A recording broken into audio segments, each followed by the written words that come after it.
channel. Today we are making flatbread.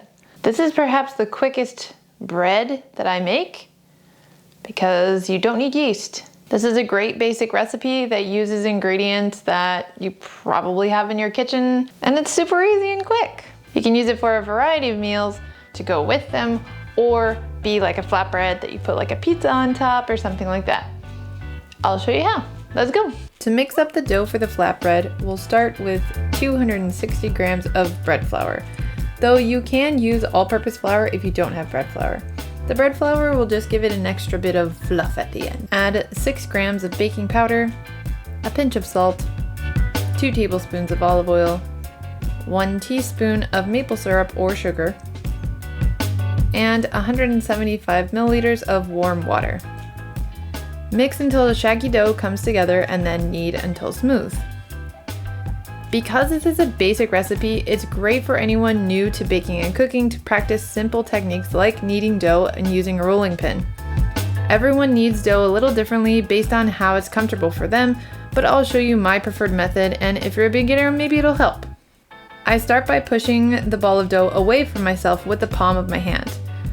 Then I use my fingers to pick up the dough from the side farthest away from me and fold it back on itself while I turn the dough ball slightly with my other hand.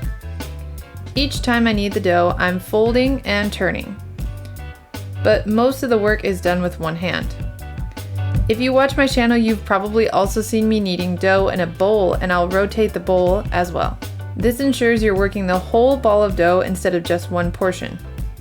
You may have noticed I didn't give a time frame of how long you should knead the dough for, and that's because it's more important to use the visual and touch indicators to know when the dough doesn't need any more kneading. When you see a smooth texture and feel a little bit more resistance in the dough, you can stop kneading and let it rest. You can overwork or over-knead dough, which will result in a chewy and tough bread. Knowing when to stop kneading dough is simple, but can take a little bit of practice.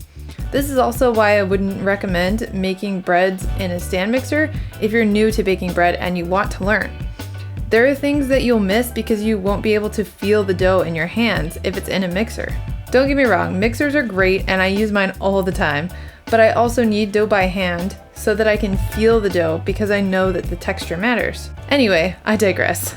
Once your dough is kneaded and smooth, let it rest for 10 minutes before dividing it into about 6 pieces and rolling them into flattened rounds, about 1/4 inch thick.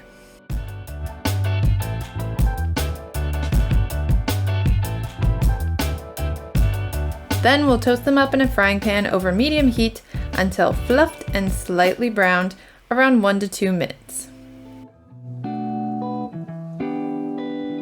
Keep them warm in a towel until you're ready to serve.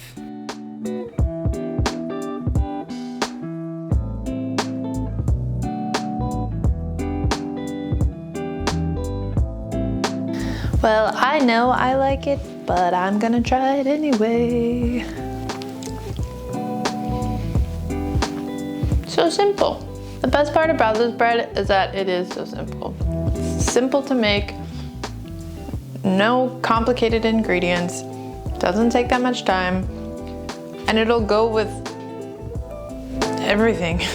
It has a good bready flavor, but it's not a strong or overwhelming flavor, so it'll complement whatever meal you're having it with. You can also use it for flatbread pizza. I like to have it with Indian food like tikka masala or curry, or with breakfast like shakshuka. So good, just dip it, use it. Basically just use it as a bread shovel to eat your food with, let's be honest. Who needs spoons when you have bread? If you like this video or you learned something, give it a like. If you'd like to learn more, subscribe to my channel. Thank you for watching, and I'll see you next time. Bye.